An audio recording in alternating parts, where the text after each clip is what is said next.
বিয়ে করা নিষেধ, তাই সে তার স্ত্রীর কাছে দ্বিতীয় বিয়ে করার অনুমতি নিতে গেলে স্ত্রী স্বামীকে জিজ্ঞেস করে, আপনি দ্বিতীয় বিয়ে কেন করতে চান? ইসলামে 4টি বিয়ে করা সুন্নত। এ কথা শুনে স্ত্রী বলেন, পুরুষের 4টি বিয়ে করা সুন্নত, এটা তো সবাই জানেন, আর লাফাতে লাফাতে শুধু এই সুন্নতটাই পালন করতে চান, কিন্তু বাকি সুন্নতগুলো কি জানেন?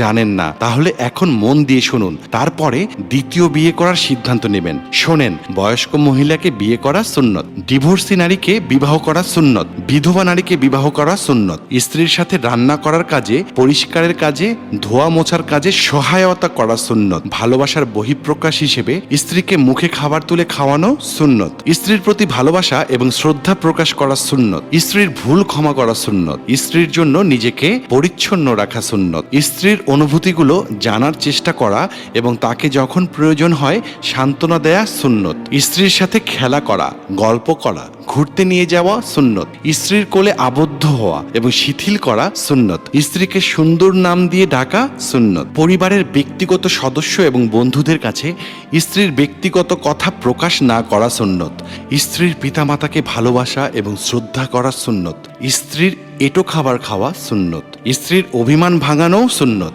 স্ত্রীর কোলে শুয়ে কোরআন তেলাওয়াত করা সুন্নত, স্ত্রীকে সালাম দেয়া সুন্নত। অনেক পুরুষই আছেন যারা এগুলোর একটা সুন্নতও পালন করতে রাজি হন না, কিন্তু 4টা বিয়ের সুন্নতটা পালন করতে তারা সদা প্রস্তুত।